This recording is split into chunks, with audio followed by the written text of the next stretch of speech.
body of Tim Miller's daughter, Laura, is one of 4 that turned up in this League City field between 1983 and 1991.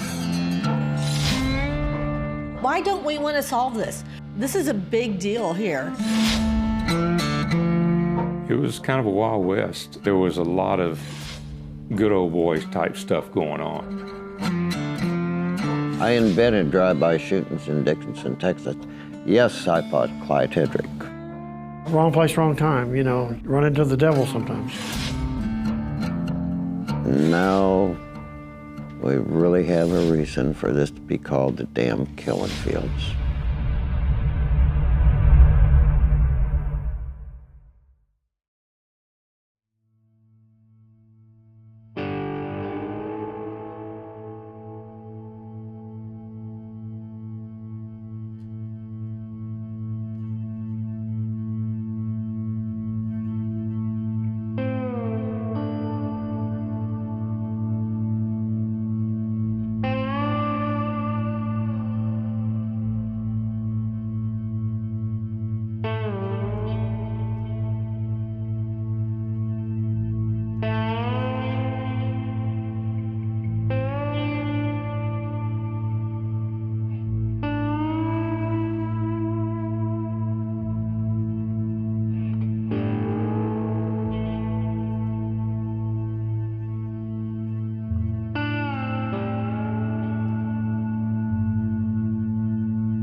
It was crazy. I don't know if I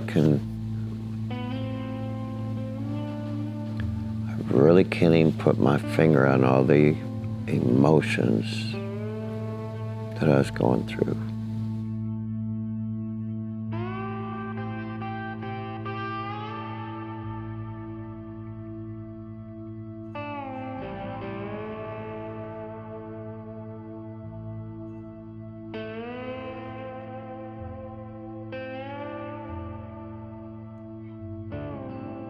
I have very, very fond memories of being with her.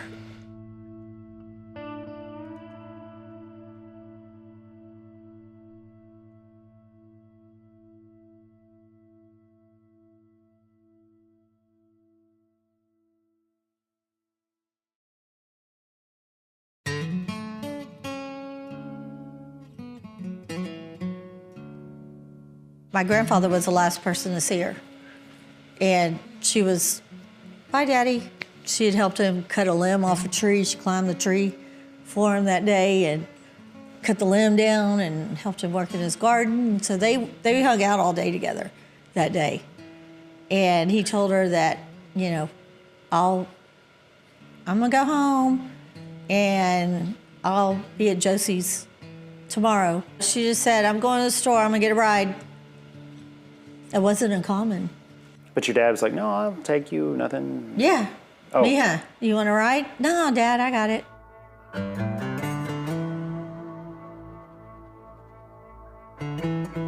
She was spotted using that phone at the convenience store, according to the clerk. I mean, but all the details were fuzzy back then.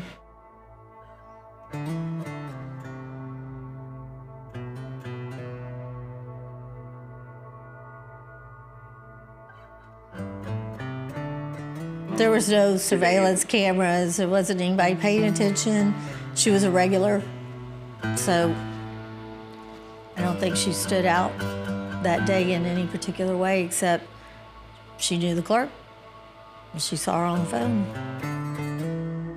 It was right before Halloween, and we were at my grandparents' house because we always went over there for the holidays. And I remember my mother snapping and saying, how could you even think about Halloween when we haven't heard from Edie? I think we were just grasping at trying to have some level of normalcy because my grandparents were so distraught. I mean, they were just beside themselves with worry. I'm Nina Yeager, and I'm Edie's niece, the first victim of the killing fields in Lake City, Texas.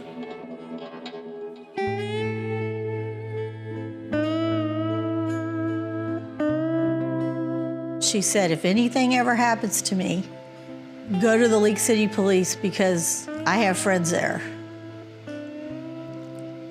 And unfortunately, that didn't seem to be the truth.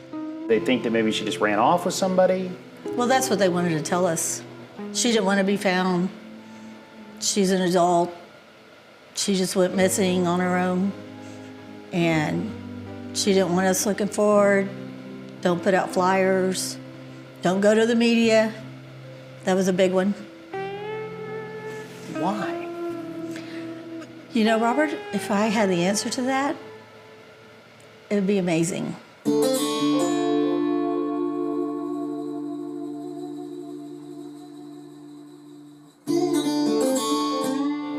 As you can imagine, I mean, it fractured us.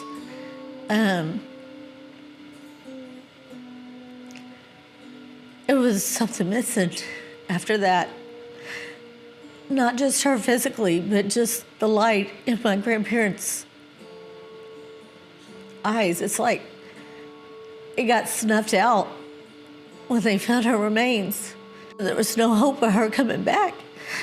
And she had a beautiful 5-year-old daughter that they had to soldier up and, you know, take care of.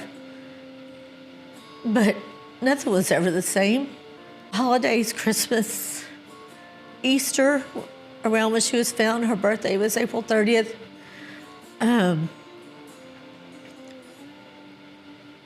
It was never the same again after that, and I wonder how differently all of our lives would have been.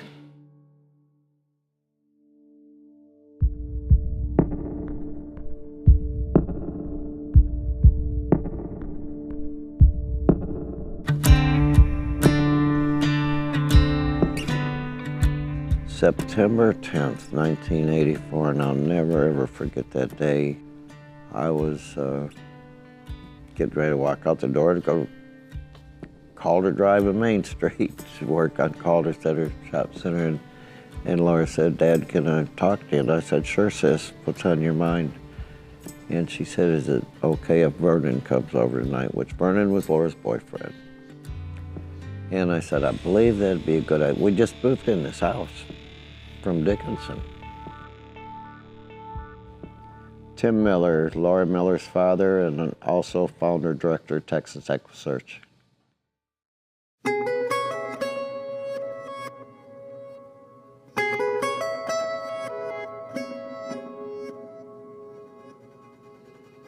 And of course, the day you move in, your phone wasn't hooked up. It normally took 3 or 4 days way back then. There was actually a pay phone at a convenience store right at the end of 517 and Hobbs Road, which is maybe a half mile away from the house. So I said, but when Mom comes home for her lunch break, have her take you down to the payphone and call Vernon and say, Dad says it's okay to come over. So anyhow, yeah, her mother took her there and Laura's talking on the phone and stuff, and I guess her mom says, Laura, hurry up, I'm gonna be late going back to work. And Laura says, Mom, I just want to talk to Vernon a little bit longer. And she said, all right, be careful, see when I get home. Well, Laura's mom got home and Laura wasn't there, and of course she was concerned.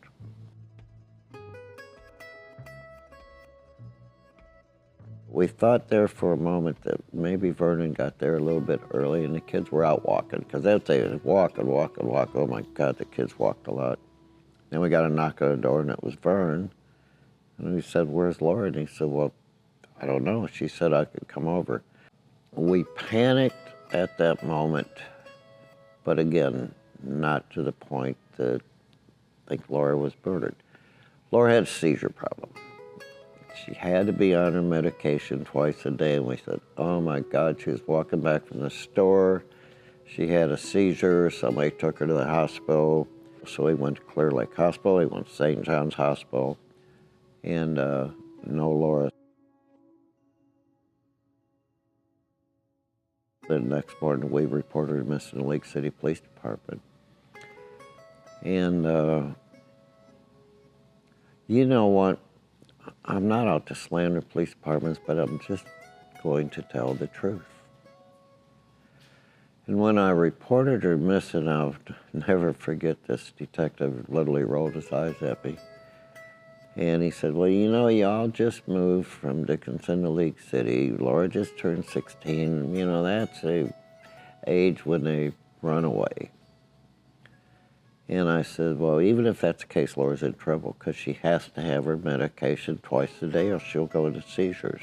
2 days later, our phone got hooked up, went back to League City Police Department, and I said, listen, nobody's seen Laura.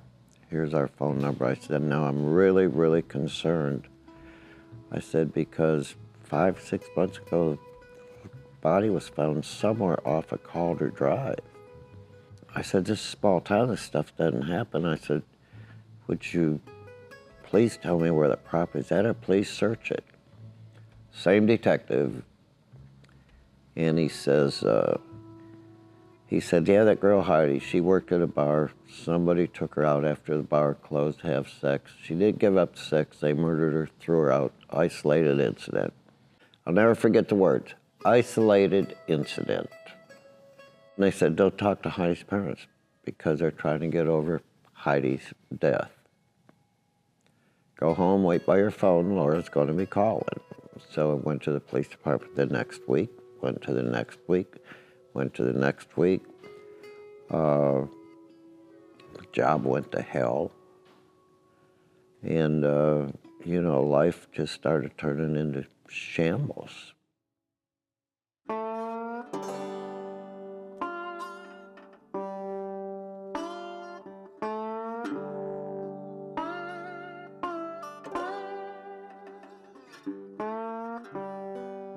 We got a call from the dispatcher that said that two kids on dirt bikes found what they thought was possibly a deceased person. When I got to the scene, I knew immediately it was a human. You know, I could smell the decomposition. Robert Valentine, I'm a former League City police officer.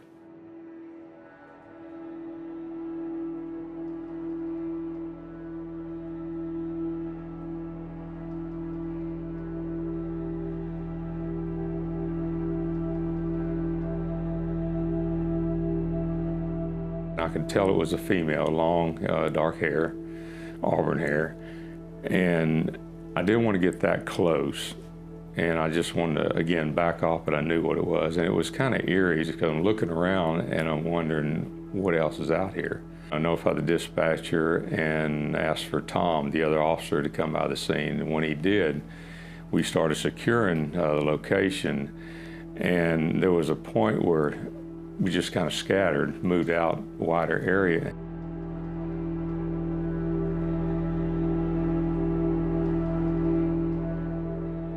I saw what I thought was possibly some remains, but I wasn't sure because they were in the brush.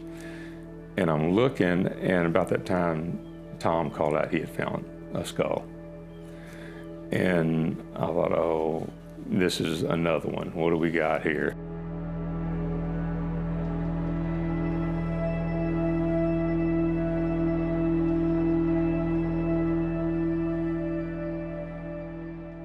I think both of us were somewhat taken back, like we weren't expecting this. We were just looking for evidence from the original victim.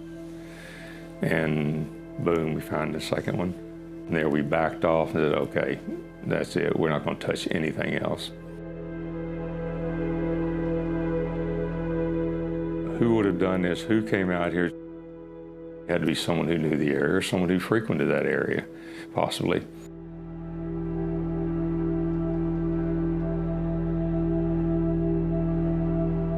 It was a muddy dirt road at that time that came to a dead end, if you will. Once you passed the scene where the bodies were, part of the oil fields that were still out there. A lot of people would dump trash.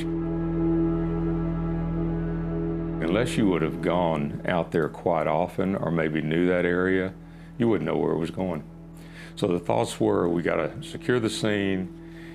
We have to make sure that nothing else is disturbed and go forward. We knew at that time, Tom and I were talking, we knew at that time that there had also been another homicide out there previously, and that was Heidi Five. And I remember looking at the scene and where the three bodies were, it was almost like a direct line, if you will. And I thought that was a little odd.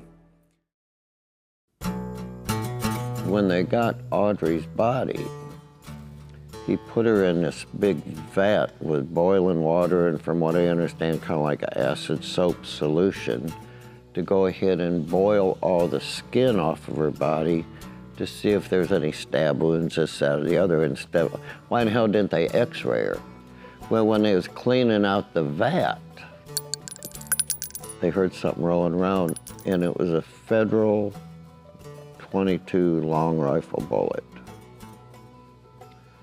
So now when they get that bullet, they send it off to ballistics. Well, the kind of acid soap solution stuff destroyed the bullet, so they couldn't do ballistics on it. Why in the hell wasn't she x-rayed first?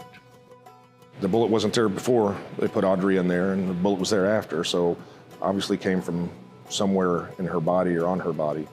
And, but that also, I believe that process ruled out some ballistics testing that could have been done.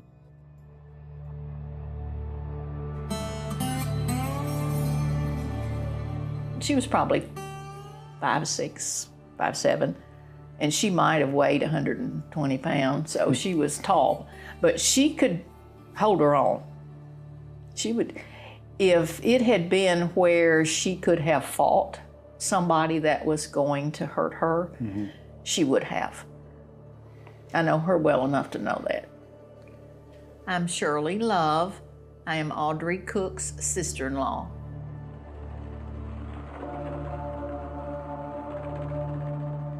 The coroner's report, I asked, where's the evidence?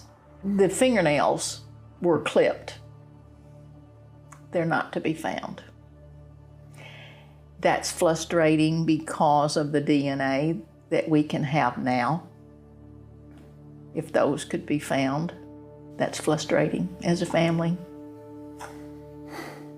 It's not going to bring her back, but just for somebody to pay for what they did.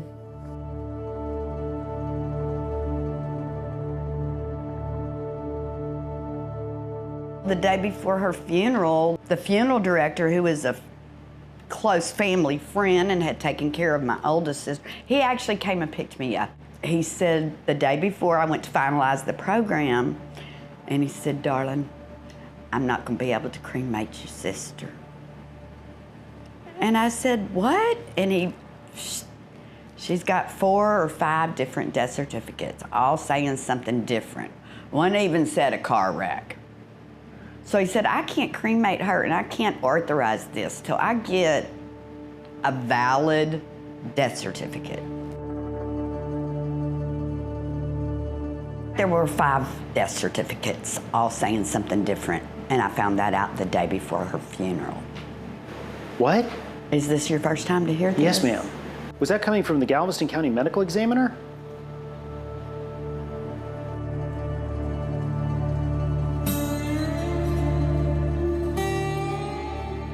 I said, "We're having a funeral tomorrow. I've been waiting on this for 30 years. And he said, "Oh yeah, pick out an urn." So that's what we did.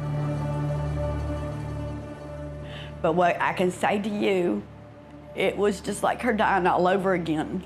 Every single one of those calls, every single one of those events, when you wait a whole year for a death certificate, that's the final closure. What did the final death certificate say? A homicide.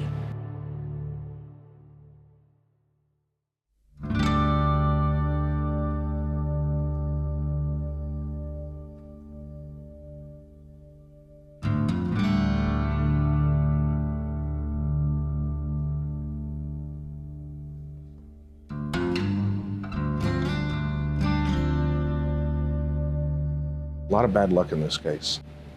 It's unfortunate. It really is. And that's such an understatement. I'd just say it's unfortunate. It's tragic. When I'd come out here, I seen Heidi's headstone over there.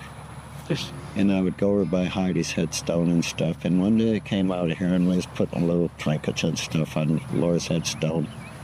and I seen this family over there, and I was real reluctant to go talk to them because I remember Lake City Police said, don't talk to Heidi's parents. And finally I got the courage up and I walked over there and I said, Mr. Villarreal, you're Heidi's dad. Let me introduce myself. And he said, no, you're Mr. Miller, you're Laura's dad. And I said, yes. He said, I don't know if it's appropriate or not to talk to you because Lake City Police Department said don't talk to you. He said, Mr. Miller, Lake City Police Department told me not to talk to you. So the first time we met was right here.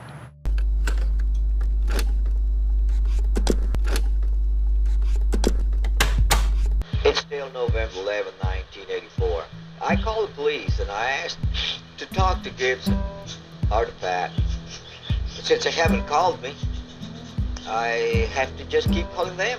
I know I'm a pest, but I can't help it. I was a pest before. I'm just continue being a pest until I find out. That was my grandfather. He was all about documenting things. He just was always journaling, and he was always felt like he needed to just record things. Day one since she went missing, he was calling around, trying to locate people, trying to find friends, and he'd write down his notes. But because he had previously had a stroke, he was afraid he wouldn't remember everything, so he could tell the police, so he would go to the recorder, and then he would talk to the recorder about it, and he would tape it to make sure he didn't miss any details. I wish there was somebody somewhere that would help. I'm still not going to quit. I'm going to keep looking, searching. I'm going to find out somewhere. I've got to find her. It means so much to me. I lived with him my senior year, and I'd see him come home and sit in his corner, the table, with his glass of iced tea, and he'd be talking into his recorder. It's really getting to us now that we don't know what's happening at the police department. I'm sure that they, whatever information they have, they don't want no one to know. But it's gnawing at my insides now to the point that I'm beginning to feel that the police department of Lake City may have dropped the case by now. I don't know why I have this feeling because they have not talked to me. Once my mother trusted me enough to give me possession of this stuff and I started digging into it,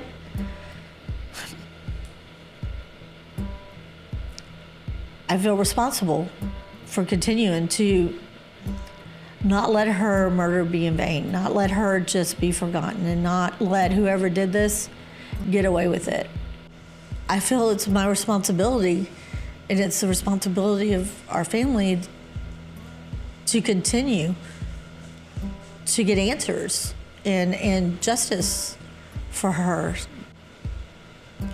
It would be easy just to put this behind us and move on and just let it lie. My grandmother did what she could, and then my mom, she still runs the ad every year on Heidi's birthday, Galveston Daily News.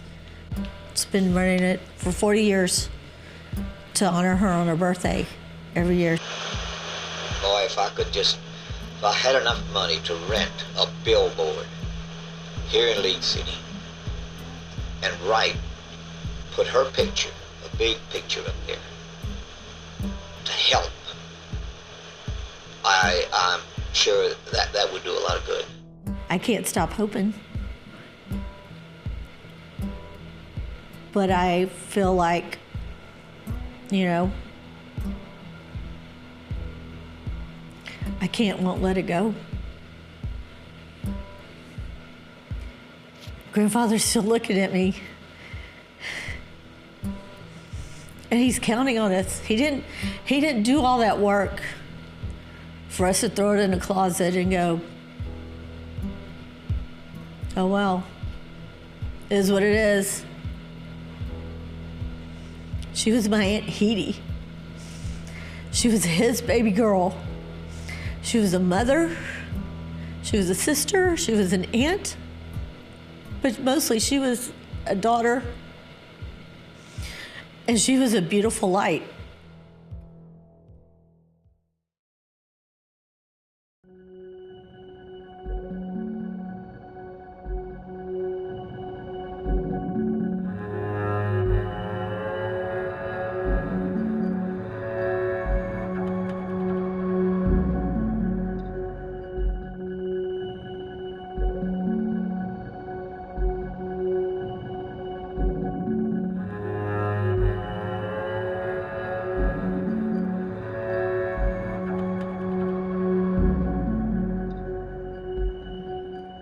I feel it's my responsibility, and it's the responsibility of our family to continue to get answers and justice for her.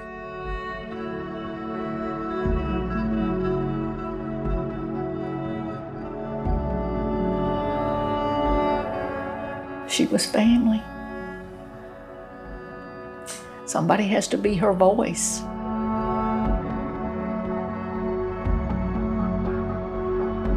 What I was told is that she was raped, brutally beaten to death, and left naked in a ditch.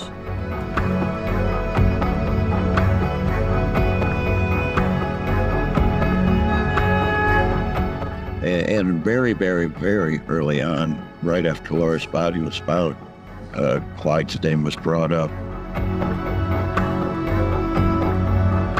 Either Clyde is the most unlucky human being that's ever walked the earth, or he's a killer.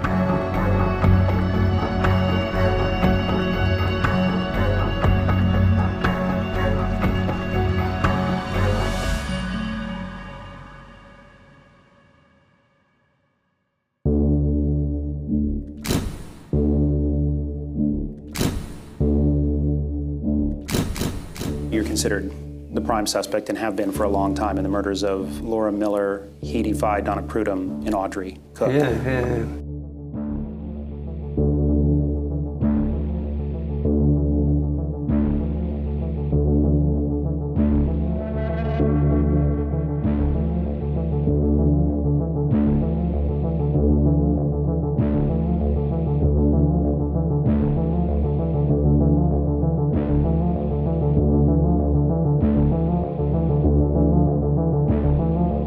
How do you respond to that? I didn't do it. I've already been doing this for 44 years. Tim Miller shot in his head that I'm the one that killed his daughter because I was supposed to be living down the street from him. I didn't know then when I lived there. I was working all the time. So I've never met her, talked to her, never rode a bike with her, never smoked weed with her. That's all the things that he's got fit in his head.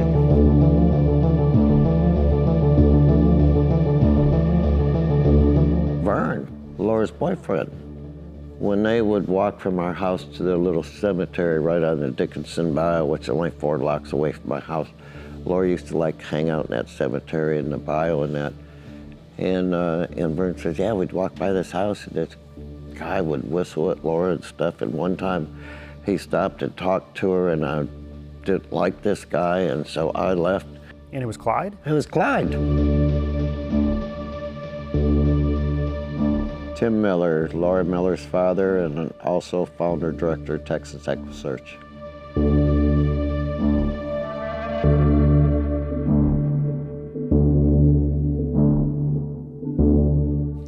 Well, it's not just in Tim's head. I mean, the FBI considers you a suspect. The Galveston County Sheriff's Office considers you as a suspect.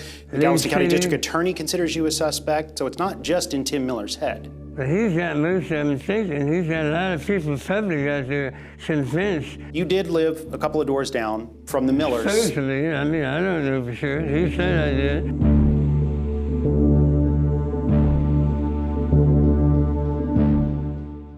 Laura Miller, he lived just a block away from, and we had witnesses that said that he knew her and would talk to her, and one person said that they saw Laura on the back of his motorcycle at one point. My name is Richard Renison. I'm a retired special agent with the FBI.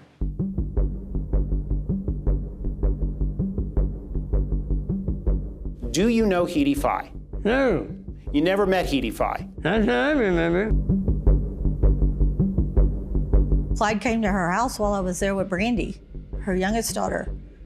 And I remember grabbing Brandy and going to the back room when this guy came over, because I just had that creepy vibe from him. He had this stringy blonde hair, and I don't know why I remember, like, his fingernails are dirty. I'm Nina Yeager, and I'm Heidi's niece, the first victim of the killing fields in Lake City, Texas.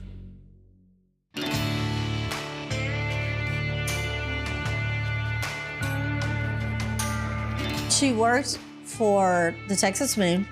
She bartended and she waitressed. How popular was the Texas Moon? Oh, it was the spot.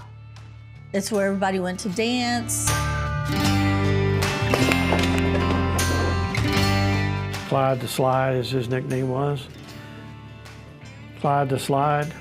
He was a big self-proclaimed dancer at the Texas Moon, and he would introduce himself by going out and sliding across the dance floor.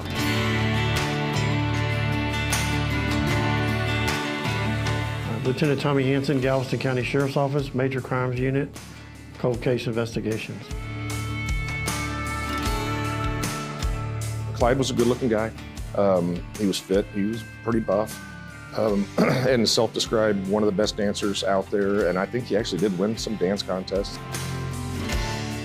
So as often as he frequented the place, he would have had to known her, and there was one witness who said that they saw Heidi in the car with Clyde at one point.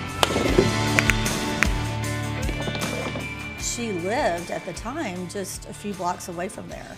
I mean, maybe 8 or 9 blocks from the Texas Moon. And I remember I was there with Brandy, Heidi's baby, and she was only probably about 3.5 years old. And we were at Heidi's house, and he came over. They smoked a joint on the porch, but I took the baby to the inside, and we just stayed inside because I just wanted him to leave. And I told the police that. I actually picked his photo out, a binder of people. And I said, that guy came to her house. I didn't even know who he was at the time, but I know I picked his black and white photo out.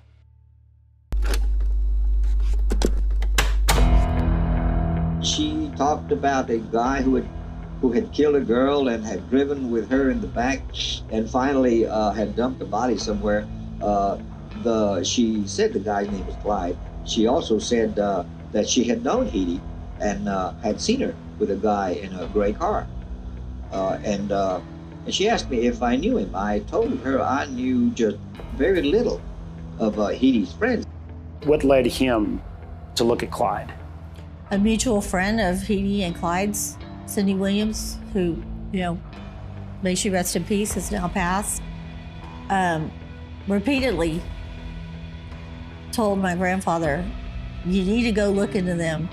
I have a picture of all of us together. You need to have the police go talk to him. He wants to talk to it because he wants those pictures that Cindy talked about. He's definitely hard on this guy, Clyde. And he feels that perhaps those pictures might lead to what he wants to know. Because the guy says that he didn't know Heidi, but Cindy told him he did. And that he looked at those pictures taken, that Heidi was also in the picture. And he says he knows the guy's lying. He told us about his opinion of this Clyde and how he knows the guy's lying when he talks to him. He had a book and he showed us some photos of the Clyde when the guy was in prison and now. He seems to think there is a connection and he's trying to find it. I spent a lot of time listening to the tapes. I spent a lot of time reading through the notes. I spent a lot of time connecting dots, and I feel like I've gone to the authorities and I get such a small amount of their time to listen to me because I don't feel like they think I'm credible because I was so young. But my memory is very vivid. You don't go through something like this with, I mean, she was like my older sister. So you don't go through something like that with someone that was so close to you and not remember details. He still maintains that the same person committed all these crimes, and he will stay on it until there is no more. He said it may be a month, a year, or longer, but he'll be on it until he finds out. But right now, he's convinced that it was Clyde, the way he talked.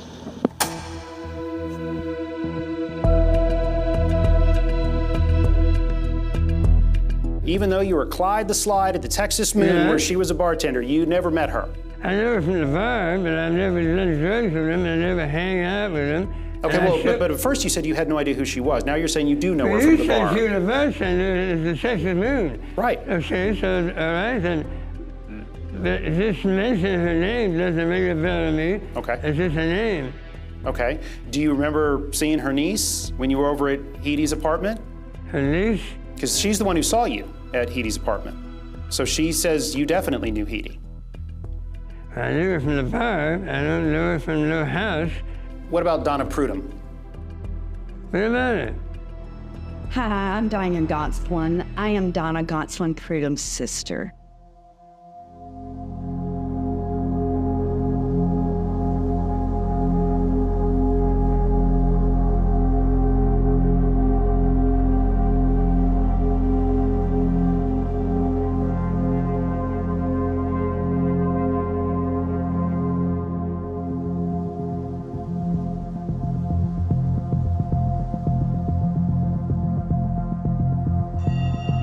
I saw a picture of what Clyde used to look like. And I can tell you exactly what came out of my mouth. Oh, that's Donna. Because he was a good-looking man. You know, he was a nice-looking man. And you know, he was known to be a dancer and a suave and debonair and other things. So I could see that.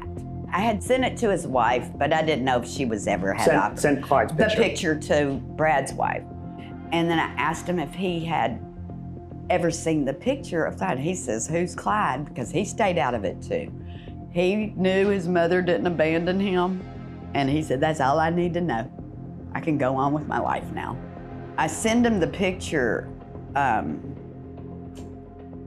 within seconds, he's calling me saying, that's him, Aunt Diane, that's him. That's him, I know it, I know it. I know what he had on, I know what his eyes look like, I know his shirt, I know his jewelry, I know his belt, I know his pants, I know his shoes. I can tell you what car he was driving, what color it was.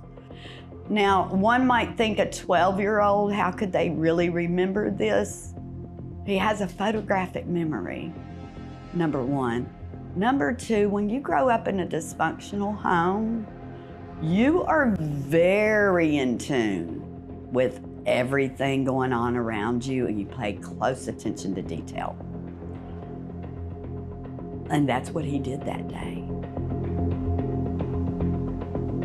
I think that it's a different conversation that we're having. Especially with Brad's ID and Clyde.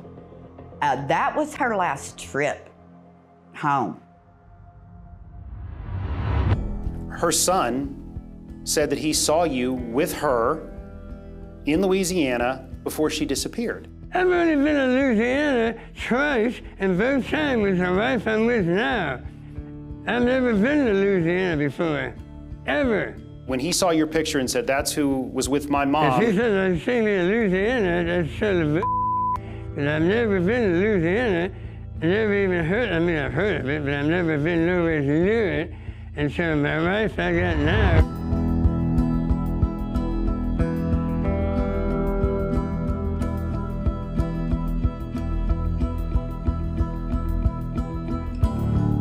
Donna Gonsolin was in the same circles as everybody else. She was just having a hard time. But was she known to go to the Texas Moon? I don't independently think we've ever been able to say that she was there. We didn't get an opportunity to interview some of the people that she was close to because they passed away. Donna's boyfriend or husband at the time that she went missing passed away about 3 or 4 months before we got Donna identified.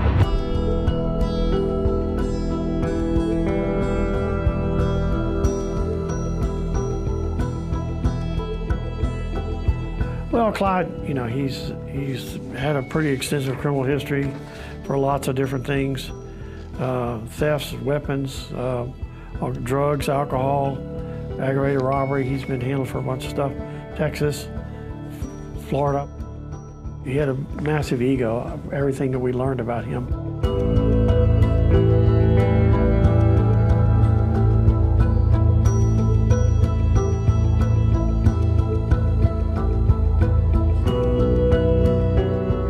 Everybody was afraid of Clyde. He was very controlling, abusive, and manipulative. One of his exes, she was still very disturbed and very disappointed in herself for maintaining a relationship with him after the abuse and after things that he did to her. He just has left a wake of casualties.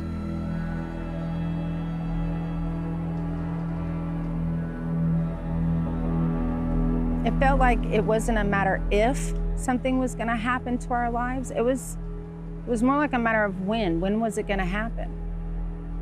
Because there was one night, I got woken up in the middle of the night by my mother yelling, "Get out of the house. Clyde's lost it. He's going to kill us." And we're running to get out of the house. I look back and he's standing there completely naked, just standing there as we're driving off. I'm Marla, and Clyde Hedrick was my stepdad.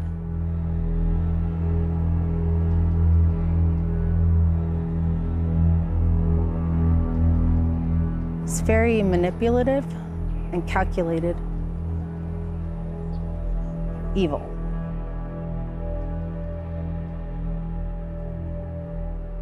She said, "Oh yeah, he's trying to look at me, he's trying to have sex with me."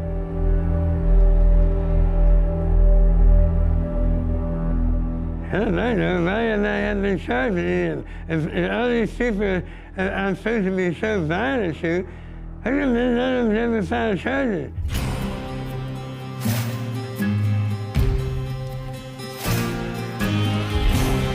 How did his name come up in these other murders? It was determined he had some connections to some people that may have been connected to some of those girls.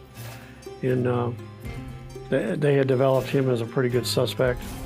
And when this case happened, it kind of helped support that this is the personality that we're dealing with. We've learned through the investigations on Ellen's case and stuff, and comments that Clyde had made to other people that, do I have any doubt in my mind that he's potentially suitable for several of those girls? Absolutely, absolutely. I have no second qualms about that. All of them, I can't, I'm not gonna go there. He has verbally admitted to stuff, but you know, you gotta be able to add fuel to the fire to get a conviction on just him running his mouth. But he did. And that goes back to his ego.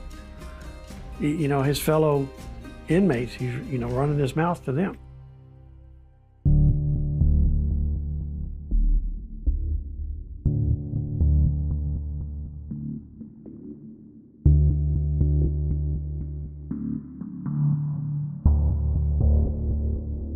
Apparently, this episode happened in I guess a communal area in jail. So there were 3 people that overheard this conversation, or Clyde giving this rant. So we had multiple people, some were just not credible. My name is Kevin Petroff. I'm a former assistant district attorney at the Galveston County District Attorney's Office. Texas law is very suspicious of jailhouse informants, or as they're commonly known, jailhouse snitches. Basically, you cannot make a case based on that. You have to corroborate have to have enough corroborative evidence to show that the person charged was actually involved in the murder. One of the things that we do in preparing for trial is we've got to give notice to the defense of just every bad thing we've ever heard about someone. Most of the time that doesn't come in trial, that's not relevant, but it's something that puts the defense on notice. We did not have, and still don't have, corroborative evidence to support that jailhouse informant story of Clyde in any way being involved in Laura Miller's death. I've never admitted any of this, and I've denied everything, and I'm going to go to jail and so some young kid that I've never seen before, I'm going to confess all my sins to this young kid. It was just a young kid that was at my trial that said I supposedly told her that I kidnapped Laura Miller, and I had sex with her, and I saw I never said nothing like that. Clyde was clearly the strongest suspect. And I remember we had a whiteboard with all these names on them, and slowly they would be crossed off, ruled out one way or another, and we could never rule out Clyde, never rule him out. I certainly can't say definitively that he did it, but I can't, at this point, I can't see who else would have done it. But there's a piece missing before I'm comfortable saying it is definitely Clyde. And I can't say that it is definitely Clyde at this point, but I'm a long ways from ruling him out. He's the most likely suspect, in my opinion.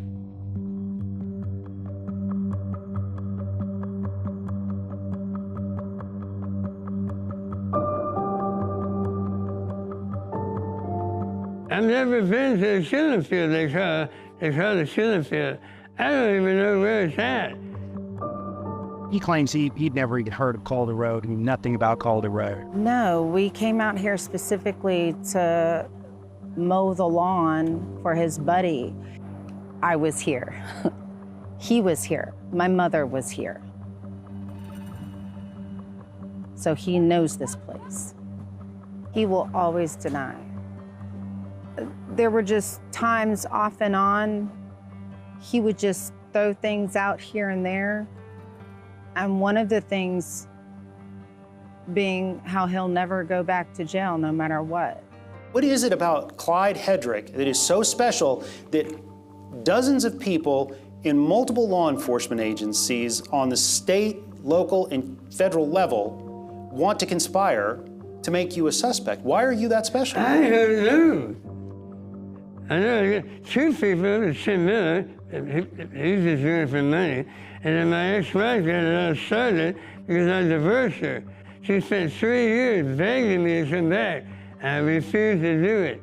And she made a statement that if I can't have it, nobody can. But that's one comment. That doesn't explain why, after 4 decades, police in the FBI and the DA's office will not remove your name as a suspect. That one comment from an ex-wife doesn't explain 4 decades of suspicion that will not go away. And now they're like a dog with bone. Now they got it, they ain't gonna let go of it.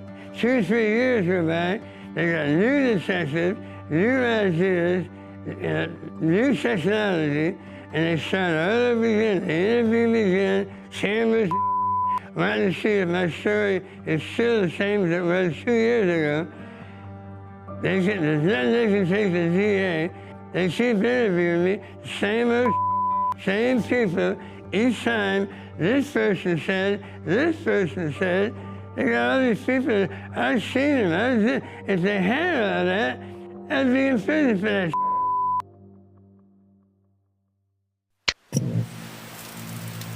I filed the wrongful death suit to let Clyde Hedrick know that, Clyde, I'm still here.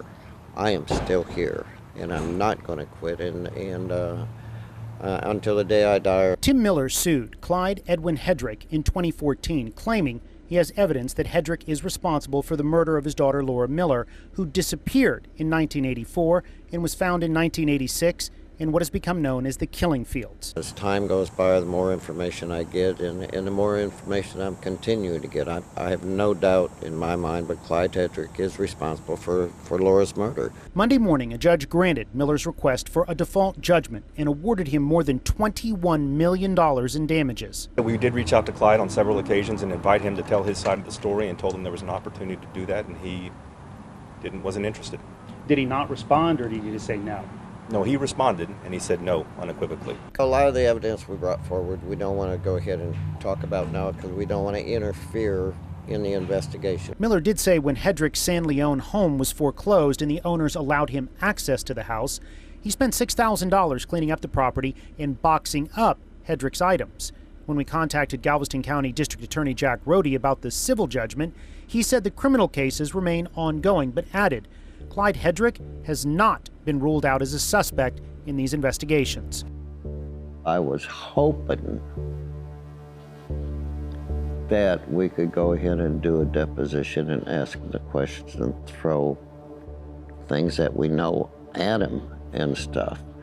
So it was another way to go ahead and question Clyde Hedrick on things that we know and stuff, and for him never to respond or anything. And he got very, very ugly with my attorneys when they contacted him. And I'm not patting myself on the back. I'm not going to get rotator cuff surgery tomorrow but you know what? If I wouldn't have done everything I've done over the years, I really feel as though this case would be locked up, closed, nobody hear about it again. Nobody had a voice in this thing. I was the only voice, and again, I'm not saying that bragging about it because it's been a damn difficult, emotional journey, if you want. I was upset with Heaty's dad when he passed away because it's like, now I'm like the only dad to these damn girls.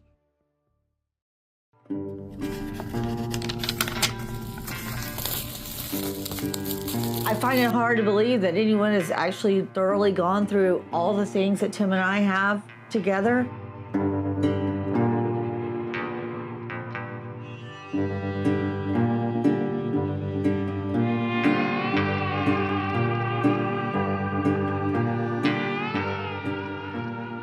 So let's put it before a grand jury. Let's let the people decide if they want him out. But they say we can't use these jailhouse snitches. Well, like I told DA, I said, what do you think these people meant in Bible study?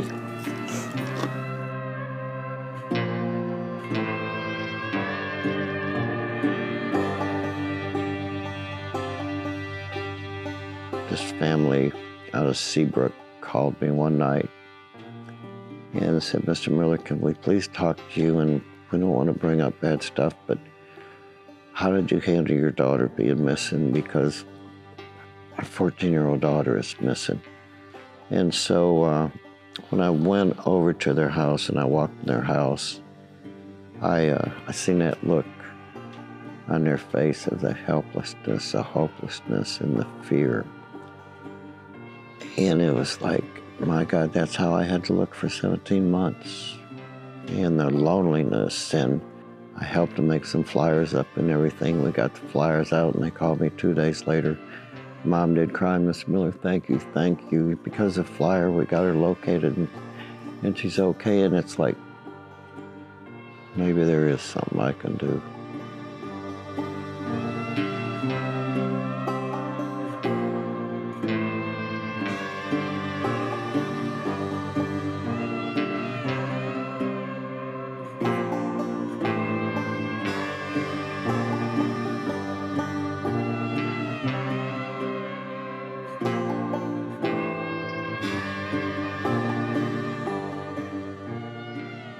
I say this all the time.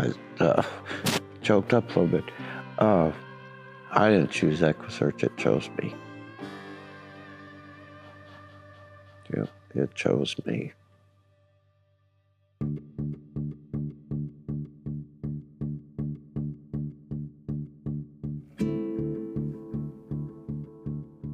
Saw the for sale sign, called the realtor, and had a great conversation. And I was thinking to myself, this is perfect.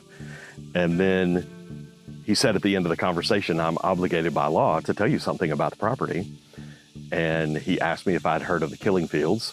And I stopped and I said, so are you saying that these are close to the killing fields? He said, no, I'm telling you, these are the killing fields. I just felt so defeated, but I still took it to the church, and I probably didn't have as much faith as they did, because I just thought there's no way they're going to want to be involved with this. But the opposite was true. They loved the idea of buying this property, redeeming the land, doing something good on which something very bad was done. My name is Dr. Brett Dutton. I'm the senior pastor of Magnolia Creek Baptist Church.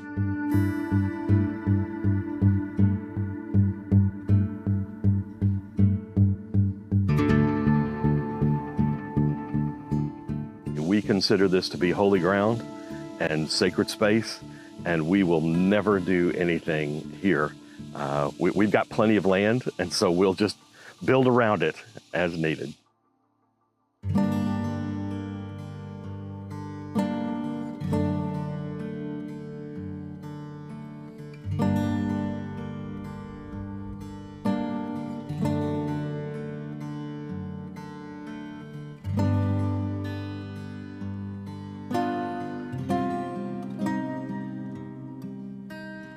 They deserve that attention. They deserve that love. They deserve to know that people care and still care and will always care.